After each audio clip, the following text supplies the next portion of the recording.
아름다운 특창 감사합니다. 진짜 이 자리에 서 있는 것이 주의 은혜라고 생각이 되어집니다. 우리 박창근 장로님께서 너무 과찬을 하시면서 오버를 하셔서 제가 바로 잡아야 되겠습니다. 저는 에덴 요양병원의 원목이 아니고 그냥 원목실에서 시키는 대로 일을 하는 봉사자입니다. 그래서 은퇴한 사람을 누가 원목으로 써주기나 하겠습니까? 어쨌든 귀한 부르심에 순종해서 열심히 봉사하면서 또 하나님의 은혜를 체험하며 살아가고 있습니다. 이번 한 주 동안에 우리 목회실의 특별한 배려로 우리 교문리교회 성도들과 함께하는 좋은 시간을 갖게 됐습니다. 저도 매일 저녁 방송을 함께 참여하면서 우리 여성 사중창 또 남성 중창 또 악기 연주 계속해서 찬양도 은혜 받으면서 설교보다는 찬양을 계속하면 좋겠다라는 너무 잘하니까 그런 생각들을 아니할 수가 없었습니다. 어쨌든 이 한 주간 동안에 베푸신 하나님의 은혜 감사하고 또 우리 교문리교회 목회실과 여러 재직들에게 감사함을 드립니다. 이번 한 주일 동안에 저는 이 전도서에 있는 말씀을 가지고 이 12장까지 있는 긴 성경을 함축해서 몇 가지만 추려서 말씀을 나누고 있는데요. 이 전도서 1장에서 10장까지 전반적인 내용을 보면 삶의 허물을 말하고 있습니다.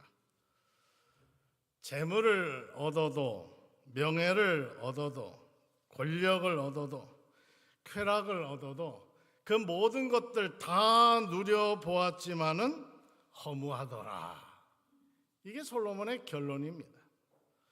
특별히 이 솔로몬 하면 넘치도록 지혜를 소유해서 이름을 알렸는데 그것마저도 뭐하더라? 허무하더라. 여러분, 그런데 이 전도서 결론을 이야기하고 있는 11장이나 12장을 보면 내용이 달라집니다.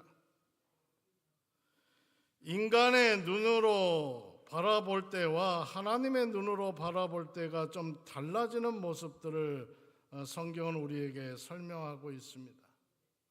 솔로몬은 내 자신의 눈이 아니라 하나님의 눈으로 세상을 바라보고 있는 것이 11장과 12장입니다. 하나님이라고 하는 렌즈를 통해서 바라보았더니 이제까지 모든 것이 다 허무였는데 뭔가 달라져 보이더라 라고 하는 것입니다. 오늘 배울 교훈이라고 하면 중요한 것은 렌즈라고 하는 이것의 중요성입니다. 인간의 눈으로 바라보면, 인간이라고 하는 그 눈의 렌즈로 바라보면 허무밖에 보이지 않지만 같은 세상을 하나님의 렌즈, 하나님의 눈으로 바라보니까 어쩜 이렇게 달라질 수 있을까? 그것이 11장에서 보여주는 것입니다. 재물의 부도 하나님의 렌즈로 바라보니까 하나님의 영광을 위한 값진 도구가 될 수 있다고 하는 것입니다. 그동안에 내가 하나님께 기도하여 얻었던 그 지혜도 이 하나님의 렌즈로 바라보니까 하나님의 뜻대로만 쓰이기만 하면 대단히 생산적일 수 있다고 하는 사실들을 보여주고 있습니다. 또한 그동안에 너무나 허무하게 보였던 그 모든 것들이 하나님의 눈, 하나님의 렌즈로 바라보니까 그것이 하나의 사명이더라라는 것입니다. 여러분 가운데 여러분이 갖고 계시는 재능들이 분명히 있으실 것입니다. 그런데 그러한 재능들을 썩히고 계시는 분이 있다고 하면 한번 내 자신의 재능을 하나님의 렌즈로, 하나님의 눈으로 한번 살펴보시기를 권합니다. 많은 것을 받았음에도 불구하고 사치하고 낭비하는 사람들이 있습니다. 너무나 안타까운 일이죠. 우리가 하나님으로부터 받은 선물들이 여러 가지가 있는데 건강도 있을 수 있고 지식도 있을 수 있고 재물도 있을 수 있고 재능도 있을 수 있습니다. 그 모든 것에는 다 사명이 있다고 하는 것입니다. 이것이 하나님의 렌즈로 바라보니까 그러더라라는 것입니다. 제가 90년도 초에 1989년부터 90년 전반기에 제가 강원도 횡성이라고 하는 곳에서 목회를 했습니다. 그곳에 그 당시 비싼 우유로 알려져 있던 파스테르 우유 공장이 있었습니다. 유명했죠. 당시 파스테르의 최명재 회장이라고 하는 분이 그 당시 뉴스에 자기 자신의 개인 자산 600억을 투자해가지고 1996년도에 세운 학교가 민족사관고등학교입니다. 소위 민사고라고 우리가 알고 있는 학교입니다. 지금은 미국의 아이비리그 대학에 가장 많은 학생을 보내고 있는 아주 유명한 학교이기도 합니다. 그분은 사람이 미래를 바꾼다고 하는 분명한 목표가 있었던 것 같아요. 지금은 회사가 없어지고 롯데그룹에 합병이 돼서 모든 것들이 바뀌었지만 그래도 여전히 민사고라고 하는 이 고등학교는 유명한 학교입니다. 많은 사람들이 가고 싶어하는 학교이기도 합니다. 이 최명재 회장이라고 하는 이분은 학생들에게 원한 것이 개인의 행복만을 위해서 살지 말고 우리의 재주가 너무나 아까우니까 이 조국을 위해서 보다 더 큰 일을 위해서 너의 재능과 너의 재주들을 좀 쓰면 좋겠다라고, 그래서 공익을 위해서 좀 쓰면 좋겠다고 그 학교를 세웠고 그 일들을 추진했다고 하는 것입니다. 그런데 솔로몬이 깨달은 것이 바로 그것이라고 하는 것입니다. 하나님의 렌즈로 바라보니까 보는 것이 달라지고 목적이 달라지고 살아가는 이유가 달라졌다라고 하는 것입니다. 혼자만 잘 먹고 잘 살겠다라고 하는 사람들이 사람의 눈에 살려야 할 사람들이 보이기 시작했다고 하는 것입니다. 사람은 죽을 때가 되면 3가지 정도를 후회한다고 합니다. 사람마다 조금 견해가 차이는 있지만은 첫 번째, 왜 내가 베풀지 못했을까? 좀 더 베풀고 좀 더 나누었더라고 하면 여러 사람들과의 관계가 참 좋았을 텐데 라고 후회한다는 것입니다. 두 번째로 내가 참지 못한 것을 후회한다고 하는 것입니다. 내가 그때 좀만 참았더라면, 조금만 말을 아꼈더라면, 그 행동을 조금만 하지 않았더라면, 그러면 내 가족이 평안했고 또 내 자녀들이 행복했고 내 주변 사람들이 나로 인해서 평안했을 텐데 왜 조금 내가 참지 못했을까? 그리고 세 번째는 내가 왜 더 행복하게 살지 못했을까라는 것을 후회한다고 합니다. 행복하게 살지 못한 것에 대한 후회. 꽤 재밌게 살 수 있었을 텐데 왜 내가 그렇게 살지 못했을까? 우리 교문립 교회도 연세 높으신 어른들이 참 많으십니다. 여러분의 뒤안길을 바라보면서 여러분들은 무엇을 후회하고 계십니까? 지금 나열해 드린 것처럼 이러한 것을 후회하고 혹 계시나요? 정말로 다른 사람을 너무너무나 행복하게 해줄 수 있었음에도 불구하고 내가 왜 그렇게 살지 못했을까라고 후회한다는 것입니다. 사람이 죽음에 도달하기까지는 욕심을 부릴 수밖에 없습니다.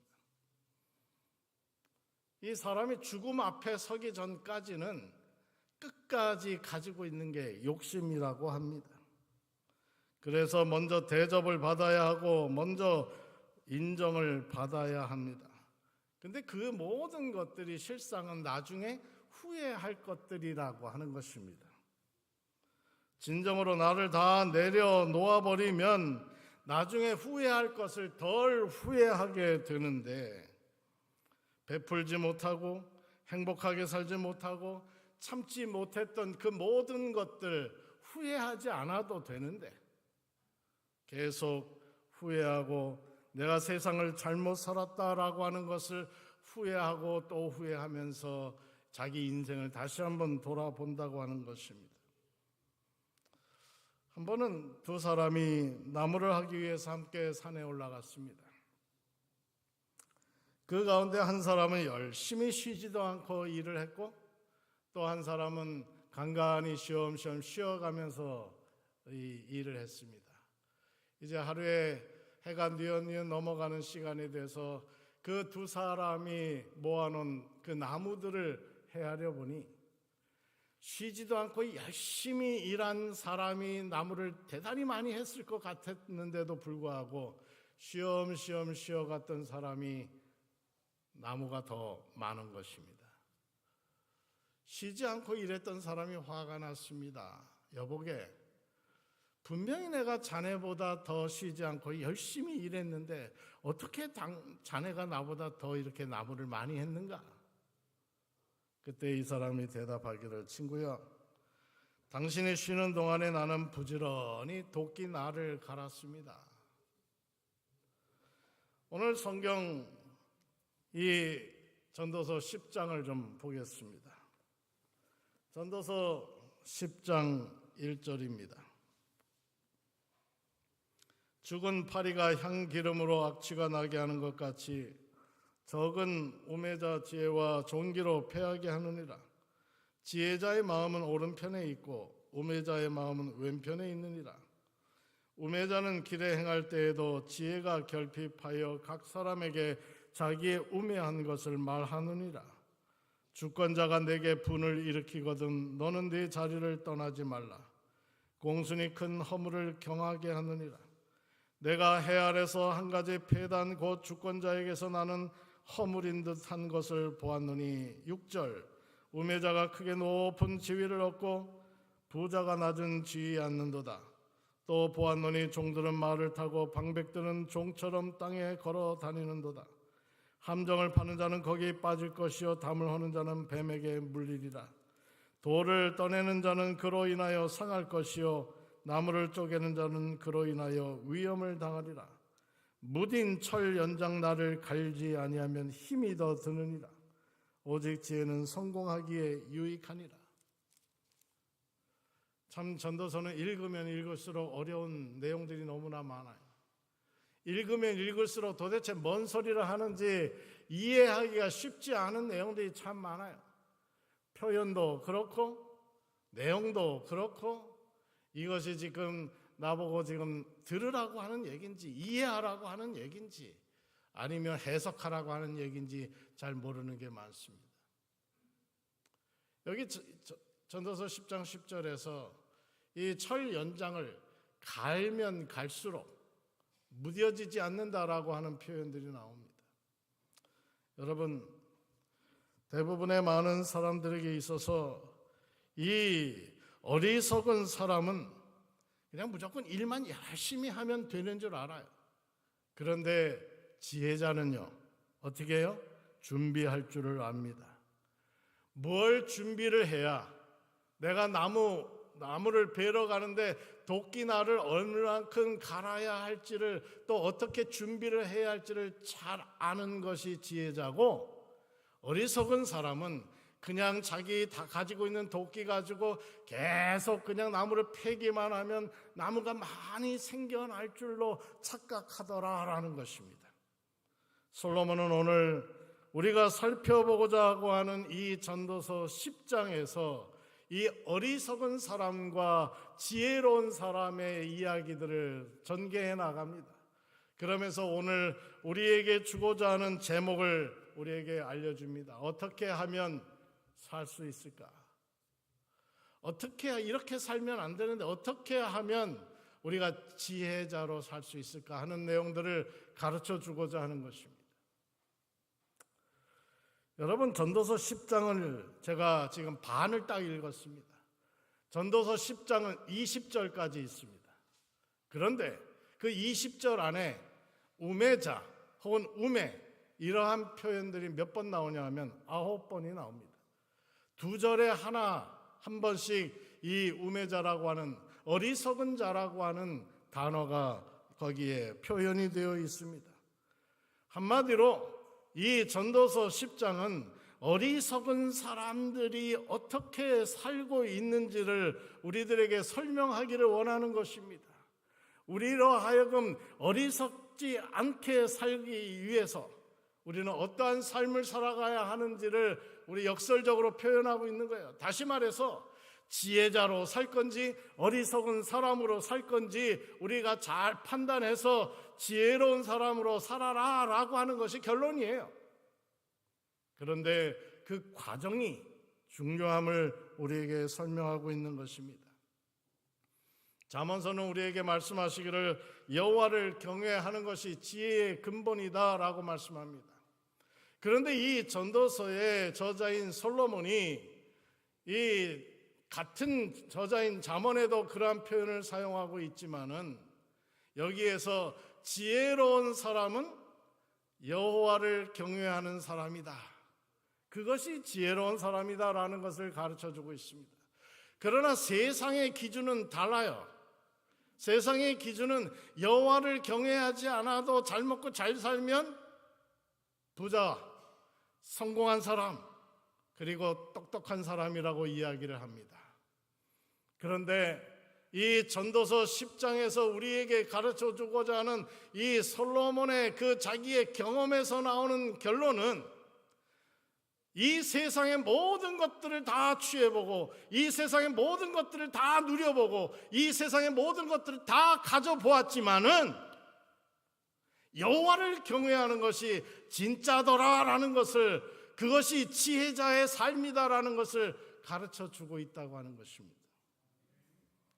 성경이 말하는 그 지혜는 시편 14편에 보면 어리석은 자는 그 마음에 이르기를 하나님이 없다 하도다. 하나님과의 관계를 지혜와 어리석음으로 연결시켜주고 있다고 하는 것입니다. 이 세상에서는 지혜자라 할지라도 여호와를 경외하지 않아도 지혜자라고 일컬어지지만 하나님의 나라에서 하나님의 백성들의 삶의 모습 속에서는 여호와를 경외하는 것이 대단히 중요하고 그것이 우리의 삶의 근본이라고 하는 사실들을 분명하게 언급하고 있음을 우리는 기억해야 합니다. 우매의 반대말은 지혜입니다. 그러므로 사실상 전도서 10장의 주제가 그래서 지혜가 되는 것입니다. 우매자의 특징들을 여러 가지로 말하면서 우리 이렇게 살지 말아야 되지 않냐? 그럼 이렇게 살지 않기 위해면 어떻게 살아야 되느냐? 지혜자로 살아야 된다라고 하는 것을 가르쳐 주고 있는 것입니다. 그럼 지혜자로 살기 위해서 우리는 어떻게 살아야 될까? 어리석은 사람들의 특징을 좀 살펴보면서 우리가 좀 오늘 생각을 좀 해보기를 원합니다. 첫 번째, 우매자 어리석은 사람의 특징 첫 번째는 작은 일을 소홀히 한다라고 하는 것입니다. 작은 일을 소홀히 하면서 전체를 망치는 경험들을 많이 해보셨을 것입니다. 저는 목회를 하면서 경험한 많은 문제들이 있는데 그 많은 문제들의 뭐예요? 답은 작은 일에 있었다라고 하는 것입니다.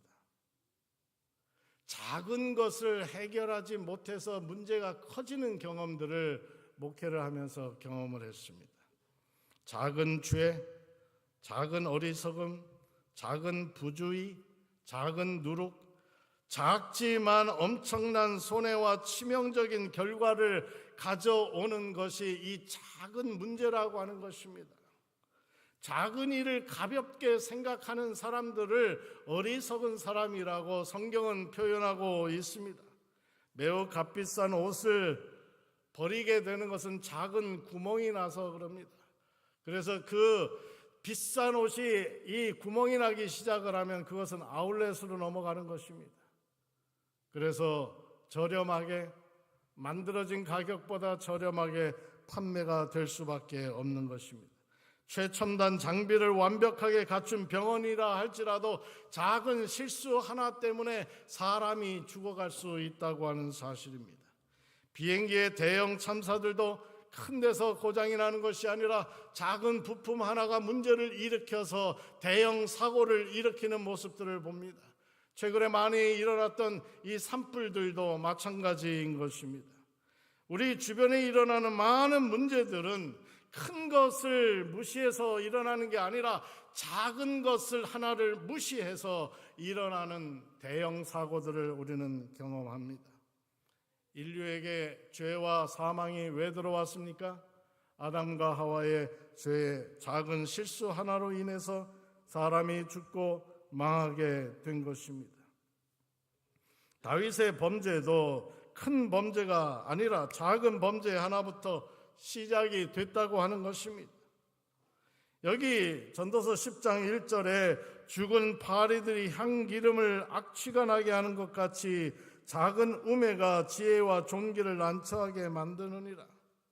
여기 죽은 파리들이 향기름, 아주 향내가 나는 귀한 기름에 악취가 나게 하는 그 이유는 뭐라? 빠져 죽어서 그렇다라고 표현하고 있습니다. 작은 파리 하나가 빠져 죽어서 그 배설물로 인해 가지고 거룩하게 쓰여질 그 향기름이 악취가 나서 버릴 수밖에 없는 상황으로 갔다라고 하는 것입니다. 여러분, 엘리 제사장이 자기 아들의 잘못된 죄들을 분명하게 들었고 분명하게 확인을 했어요. 그리고 하나님으로부터 분명히 지적을 받았어요. 그럼에도 불구하고 그 자기의 아들들의 잘못들을 그냥 넘겨버렸어요. 그 일로 인해서 어떻게 했어요? 자기의 가문이, 온 가족들이 몰락하는 그러한 경험들을 하게 된 것입니다. 여호수아 때에 이 이스라엘 백성들이 가나안에 들어가기 위하여 아이성이라고 하는 성을 이제 치게 되는데 그 결과들은 우리가 아는 것처럼 패배라고 하는 결과물을 받아들었어요. 왜요? 한 사람의 죄로 인해서, 바로 아간이라고 하는 한 사람의 그 죄로 인해서 패배를 보아야 했습니다. 작은 실수입니다. 작은 실수를 소홀히 여기는 것, 예사롭게 여기는 사람을 성경은 어리석은 사람이라고 말씀하고 있습니다.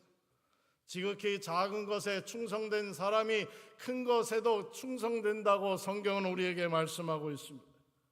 선지자 왕 85쪽에 보면 우리의 감화가 죽음에서 죽음으로 이르게 하는 냄새가 될 수 있다는 것은 생각만 해도 무서운 일이지만 이 일은 가능한 것이다. 잘못 인도되어 영원한 천국의 복락을 상실한 한 영혼의 손실을 누가 평가할 수 있는가?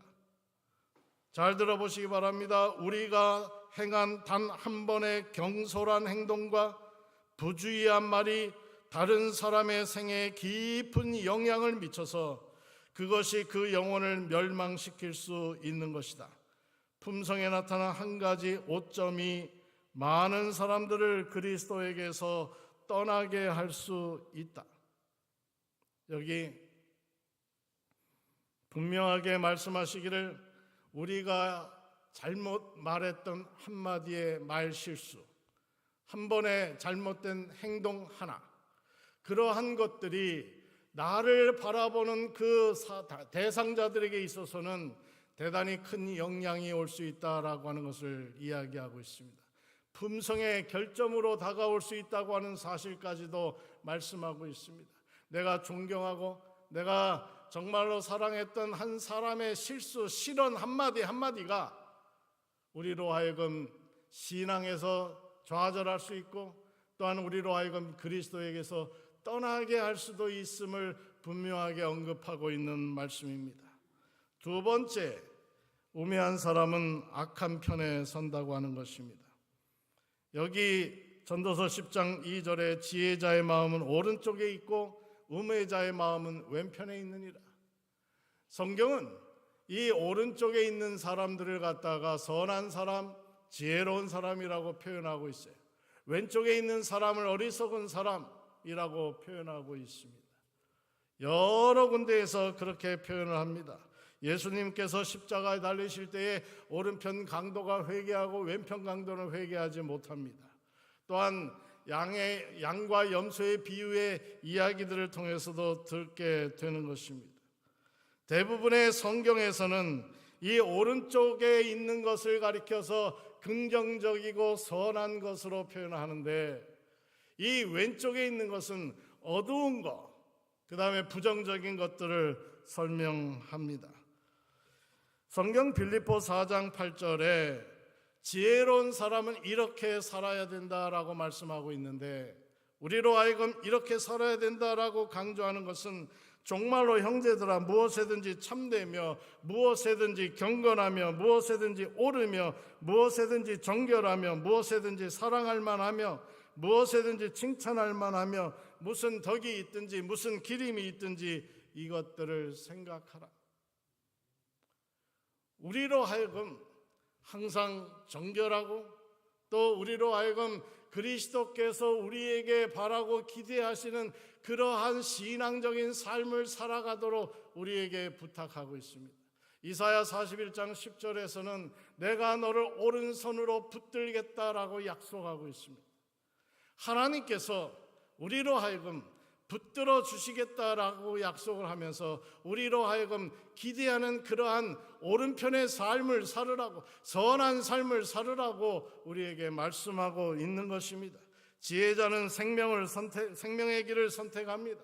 지혜자는 축복의 길을 선택하고 지혜자는 영광의 길을 선택을 합니다. 하나님께서 원하시는 그 일들을 위해서 애쓰고 노력합니다.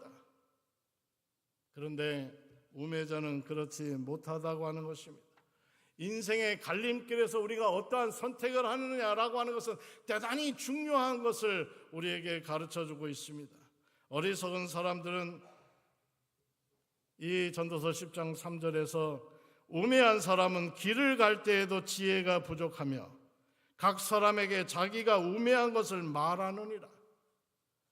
이 칠칠치 못한 어리석은 사람들은 길을 가면서도 자기가 똑똑하지 못한 것을 잘난 척을 해요. 한참 얘기를 하는데 바보 같은 얘기를 하는 것입니다. 듣는 사람이 웃는 것들을 들으면서 보면서도 계속해서 자기가 잘난 것을 얘기를 해요. 그러나 듣는 사람은 아, 저 사람이 바보구나 라고 하는 것을 보게 되는 것입니다. 성경은 어리석은 사람이 그렇다라고 이야기합니다. 언어 생활에 있어서 우리는 주의해야 한다는 것입니다. 언어 생활에 있어서 어리석은 사람의 표본을 따라서 살지 말고 지혜자의 삶을 살으라고 부탁하고 있는 것입니다. 미련한 자의 입술은 다툼을 일으키고 그 입은 매를 자청한다고 잠언 18장은 기록합니다. 전도서 10장 12절로 14절 지혜자의 입의 말들은 은혜로우나 우매자의 입술은 자기를 삼키나니 그의 입의 말들은 시작은 우매요 그의 입의 결말들은 심히 미친 것이니라. 우매한 자는 말을 많이 하거니와 사람은 장래일을 알지 못하나니 나중에 일어날 일을 누가 그에게 알리리요. 어리석은 사람들은 감정에 치우치기 쉽습니다. 순간적인 감정의 실수로 인해서 큰 잘못을 저지를지 모릅니다. 지혜로운 사람은 상대의 분노를 쉬게 하지만 우매한 사람은 더욱더 분노하게 합니다.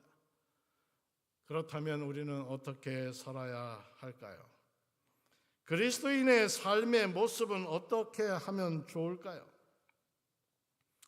공무원으로 생활하다가 얼마 전에 은퇴한 제 고등학교 동창이 글을 하나 보냈습니다.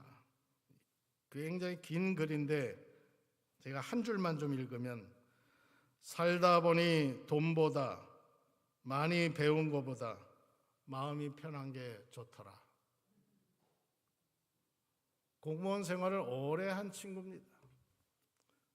살다 보니 뭐라고요? 돈보다 많이 배운 것보다 마음이 편한 게 좋더라.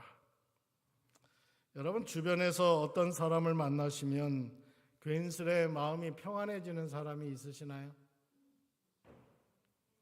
그 사람이 좋은 친구지요.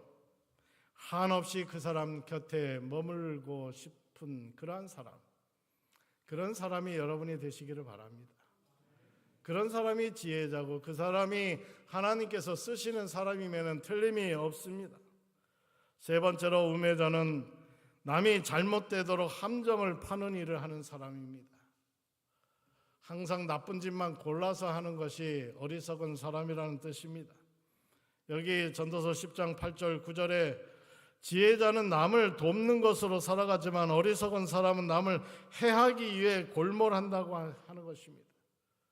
성경에서 다윗은 사울을 죽일 기회가 여러 번 있었지만 죽이지 않았습니다. 왜요? 그것을 하나님의 몫이라고 생각했기 때문에 그렇습니다.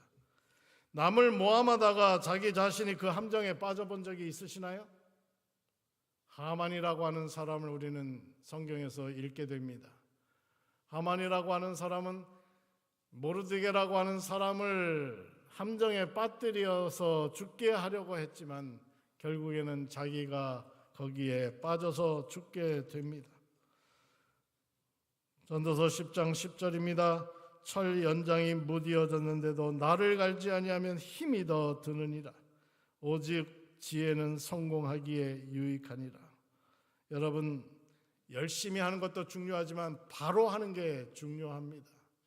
여기 열심히 무딘 나를 갈아야 된다라고 하는 뜻은 준비해야 한다는 뜻입니다.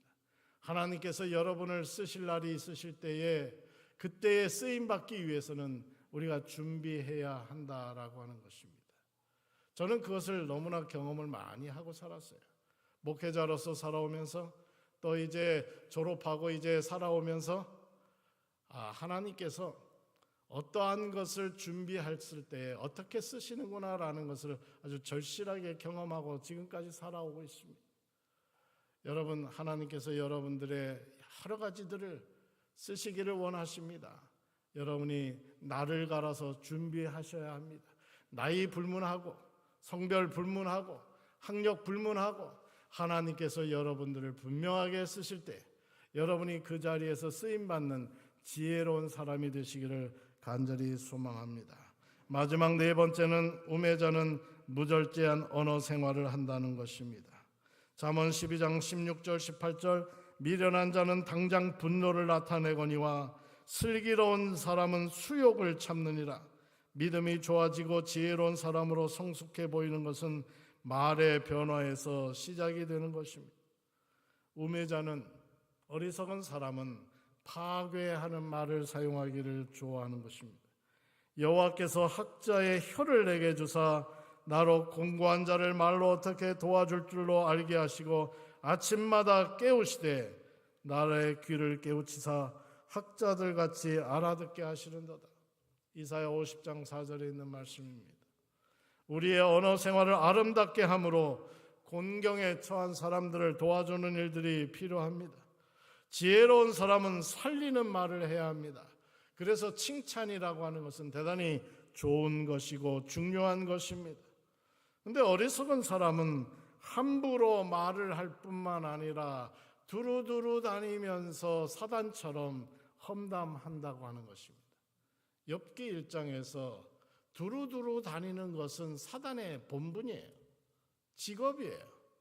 그런데 어리석은 사람은 두루두루 다니면서 자기와 친분이 있건 없건 자기 주변에 있었던 많은 사람들의 험담을 늘어놓음으로 인해 가지고 자기 자신이 그 대가를 받는 모습들을 우리는 보고 경험합니다. 우매자의 특징은 말을 많이 합니다. 전도서 10장 14절 우매한 사람은 말을 많이 하거니와 사람은 장래 일을 알지 못하나니 나중에 일어날 일을 누가 그에게 알리리요. 그러므로 지혜로운 사람은 그 반대의 삶을 살면 되는 것입니다. 격려와 위로의 말을 해야 하고 훗날 교훈이 되는 말을 하고 믿음과 감사의 말, 칭찬의 말을 많이 해야 합니다. 다른 사람들에게 덕을 세우고 행복을 주는 말들을 많이 해야 합니다. 나로 인해서 누군가 행복할 수 있다면 얼마나 놀라웠고 얼마나 놀라운 축복입니까? 그래서 내가 던지는 그 말 한마디 한마디를 듣고 그 사람이 행복하고 그 사람이 예수를 믿고 그 사람이 신앙에 승리할 수 있다고 하면 얼마나 좋을까요? 사랑해요, 고마워, 미안해, 기도해 줄게, 잘했어, 넌 잘 될 거야, 힘내세요, 내가 있어서 정말 좋아, 걱정 말어. 이러한 말들 참 인색하게 안 하지요? 못 하시지요? 하시기를 바랍니다. 지금 이 말은 저 자신에게 하는 말이기도 합니다. 얼마나 못났으면 이런 말 잘 못해요.